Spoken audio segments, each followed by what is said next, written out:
Teman-teman, kita sudah melewati minggu pertama bulan Agustus dan sejauh ini syukur semua baik-baik saja. Tidak ada demo yang sampai anarkis, tidak ada chaos, dan tidak ada macam-macam sehingga masyarakat Indonesia masih kelihatan baik-baik saja.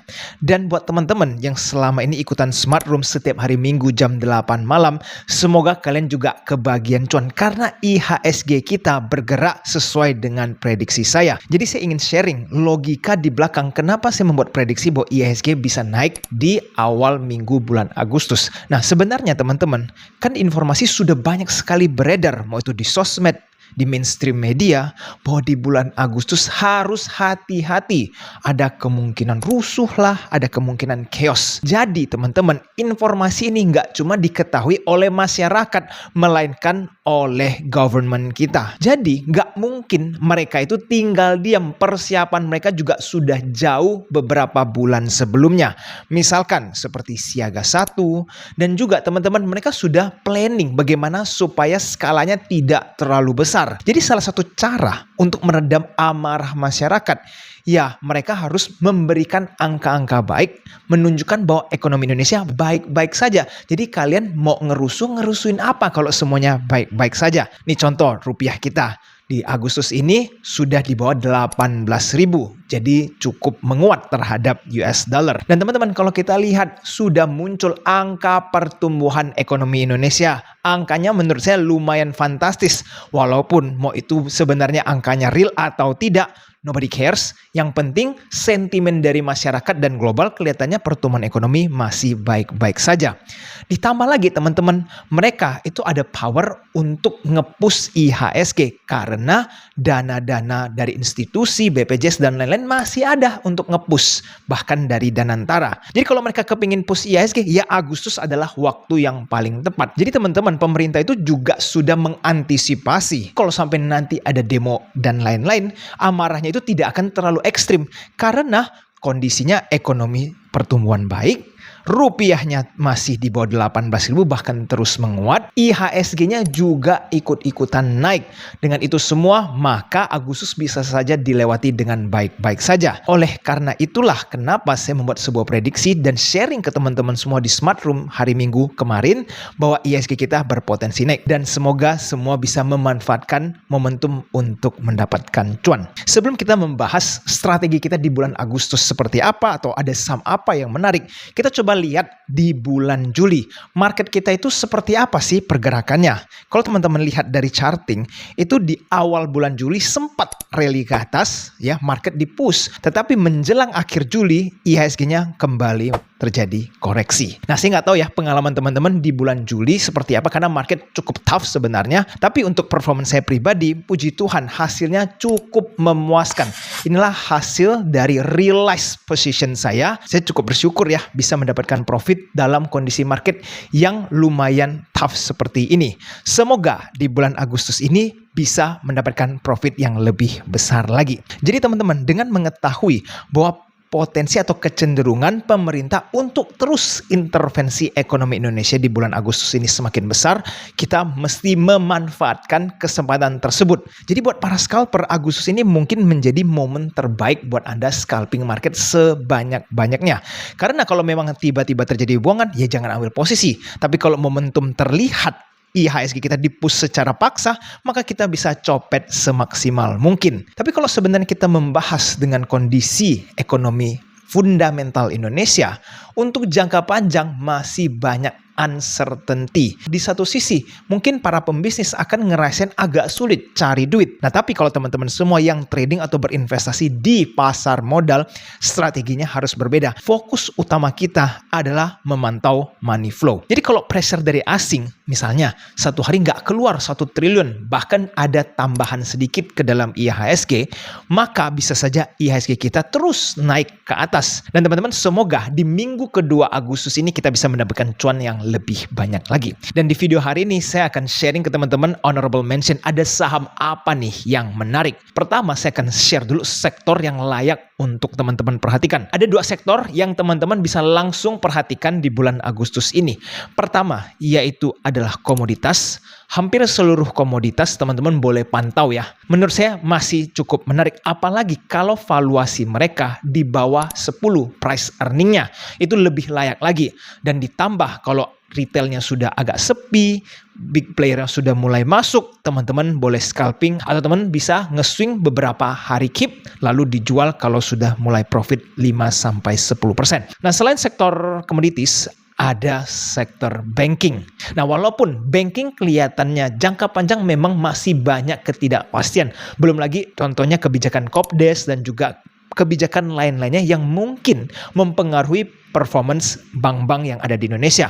Tapi untuk jangka pendek, kalau teman-teman melihat adanya push dari duit-duit government ke dalam IHSG, mereka hanya bisa masuk ke saham yang paling liquid. Dan kebetulan di IHSG, saham yang paling liquid masih dipegang oleh banking. Nah, banking ini kalau misalnya teman-teman nggak mau main yang di top tier, bisa kecipratan secara sentimen itu banking second liner kalau banking pada bergerak. Jadi, untuk teman-teman bisa fokuskan di bulan Agustus ini ada 2 sektor ya. Komoditis bebas, mau itu sawit, mau itu minyak, mau itu coal, dan lain-lainnya.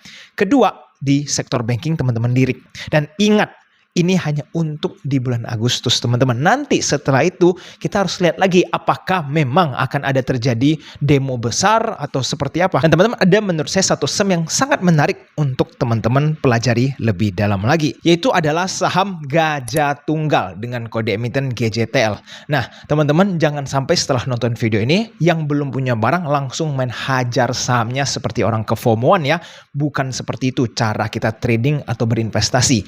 Coba teman-teman analisa dulu. Nah, kenapa GJTL ini bisa dianggap salah satu saham yang menarik? Salah satu contohnya, kalau secara price earning, GJTL ini bisa dibilang salah satu saham top 10 termurah yang ada di IHSG yang bukan dalam sektor komoditas. Artinya saham ini agak lebih stabil. Kalau komoditas kan kadang bisa cuannya luar biasa, kadang bisa ruginya parah sekali. Nah, tapi kalau Gajah Tunggal, sektor mereka adalah distributor ban. Teman-teman, kalau misalkan kita lihat juga GJTL ini adalah salah satu saham yang dipegang oleh Pak LKH. Nah, mungkin ada beberapa orang bilang, kok kenapa kita patokannya Pak LKH? Toh banyak sekali saham-saham Pak LKH yang belum naik. Itu benar. Dengan adanya nama Pak LKH, belum tentu sahamnya akan langsung gacor. Contohnya seperti BMTR. Kalau nggak salah, Pak LKH itu beli BMTR di angka 200. Tapi buktinya sampai sekarang sahamnya tidak kemana-mana. Dan masih ada banyak saham lainnya seperti DILD. Tapi teman-teman, contohnya kalau kayak saham yang bagus menurut saya yang dimiliki oleh Pak LKH, BDMN atau Bank Danamon. Kalau kita perhatikan, sudah sideways cukup lama. Setelah itu sahamnya bisa rally lumayan besar. Dan kita tahu Bank Danamon bisnis modelnya gampang dimengerti, valuasinya juga cukup murah. Nah, ini sama dengan GJTL. Kalau nanti kuartal ketiga atau kuartal keempat laporan keuangannya keluar dan hasilnya bagus, maka GJTL ini PE seperti itu kan sangat-sangat murah. Mau cari di mana lagi sebuah perusahaan dengan profit setebal itu dan harganya masih belum rally dengan sangat kencang. Tapi ingat sekali lagi, ini bukan rekomendasi beli. Do your own research. Nah, teman-teman boleh share setelah melakukan research.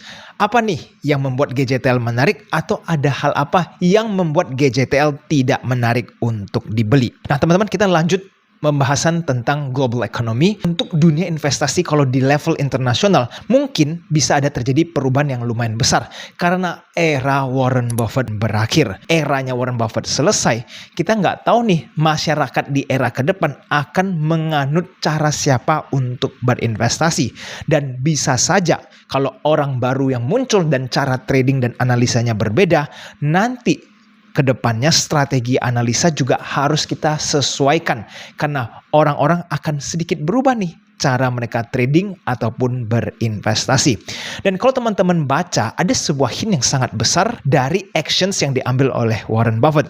Warren Buffett terus melakukan net sell di Berkshire. Jumlah cash yang dia miliki sekarang itu sudah sangat-sangat masif dan tidak dibeli sama sekali. Kenapa? Karena dia merasa bahwa bubble ada potensi pecah anytime soon.